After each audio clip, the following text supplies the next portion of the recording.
Dave Letterman is back. We around here are real glad because Dave Letterman was the best entertainment near lunchtime there ever was in this building. Turns out not all of America tuned in daytime to the Dave Letterman show, but activity in this building came to a dead halt because it was the funniest show on television, morning, noon, or night. It's very nice of you. Well, no, it's honest. I mean that sincerely. Dave is back in New York. You're going to host a late-night television program that premieres Monday night, which makes... How are you? You just sick about it or excited? No, I'm a little of both. I'm a little nervous, but I can hardly wait to get it on and on its way, because the first show, the trouble with doing a new series of shows is the first show, because as much as you try not to emphasize it as anything significant, nonetheless, it's still the first show, and you feel like you've got to do something special, and that creates a little anxiety. But I'll be glad to get this thing off the ground, as we say. How do you anticipate Tuesday morning, if there are, and I doubt that there would be, but reviews, you know, like they have on theaters? What are critics likely to say Tuesday morning? I don't much care, because I found a way to deal with that: pills and whiskey.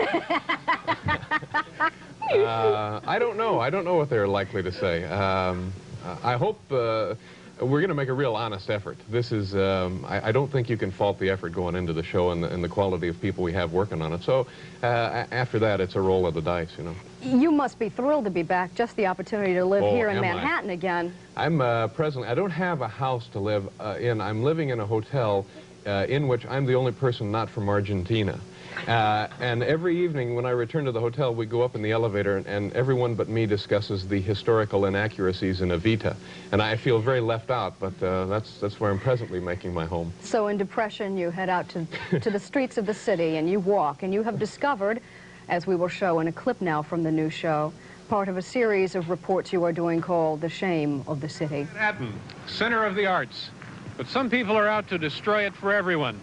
I'm here on the corner of 50th and 7th Avenue, where we see something.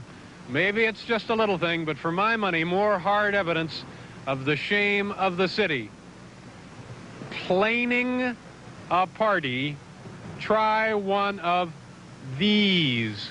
The sudden arbitrary addition of an extra E and a missing N down here. I don't know about you, but this is the kind of thing that really gets me steamed. Excuse me, sir, could you come in here? What is your name, please? My name is Denny. Denny, do you work in this establishment? Yes, sir. Now, were you aware of the fact that there are 2 misspellings in this sign? Yes, I know. You do know, but yet you put the sign up. I'm going to change that. You are going to change it. Yes, sir. Thank you very much, Denny. There you have it, a blight on society remedied, and frankly, I was proud to be a part. Is this a regular feature, The Shame of the City? We're trying to assemble a regular feature. As it turns out, there's just not that many things wrong with New York City, so we're kind of coming up empty-handed. But besides, what's wrong with planing a party? I've had many parties that I wish had been planed. It was interesting. When we did this, as you know, anytime you put a camera on the street of New York City, thousands of deadbeats will assemble for no particular reason other than the assembly of deadbeats. And as we did the piece, we realized planing was misspelled, or planning was misspelled, and these was misspelled. And as we did it, somebody from the crowd hollered out, "Oh yeah, and luscious is also misspelled." So people on the street were aware of the fact that the sign actually had 3 misspellings. A dictionary carrying. I would guess so, yeah. You see that a lot on the streets. Yes, you do. These days. Did you realize, as you returned from Los Angeles to complete the round trip over the last year, that you were flying over the old hometown? You're from... Let's be honest. You're from Indianapolis. That's right. I'm as I am own up to it. Sure. Did you know that when we lived there, we were what they now call flyovers? I didn't realize that there was a term for people who actually traveled over the state of Indiana.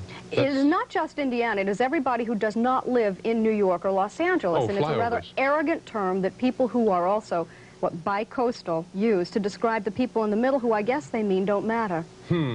Well, that's terrible. I'm very proud of my Hoosier heritage. It sounds like something that'd be the middle section of an Indiana basketball program, doesn't it? Bobby Knight and the Hoosier heritage. It's a proud story. Bobby Knight's Hoosier Hotshots, you mean? That's right. I like Indiana. It's great. I wish I was there now. It's you mean at this very moment? No, not at this very moment. But it's a little smaller than New York City. It's not as big as New York City, and it's a little, I don't know, it's a very pleasant place in which to grow up, and I often miss it. If you had to set out to do a Shame of the City report from the hometown, Where would you begin? I think it would be bad hair pieces. There were a lot of them. You see a guy walking down the street like he's got an end table on his head, and I think that would be a place to begin. I could name names at this point, but I won't.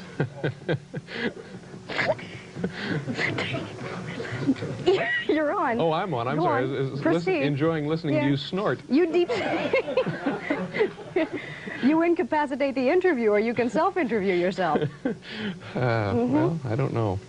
No more. I'm lost. Oh no, you're not lost. You're doing a fine What job. time is the show on Monday? The time, the show will be on at 12:30, and we are going to have plenty of fun. I believe our first guests will be Bill Murray from the old Saturday Night Live and recently the big screen, and also a guy I'm very excited about meeting, Mr. Wizard, Don Herbert. And remember Mr. Wizard? Yeah, of course I remember. And we're going to conduct experiments, and we'll show the home viewers the set. We're going to take a behind-the-scenes look at the facility from which we broadcast this epic. And who knows, we'll probably auction off a Buick or two. And like I say, America, who knows? You might not get another chance, so don't blow it this time. Best of luck, Dave Letterman. Thank you, Jane. Pleasure to see you again. We'll be back after a message.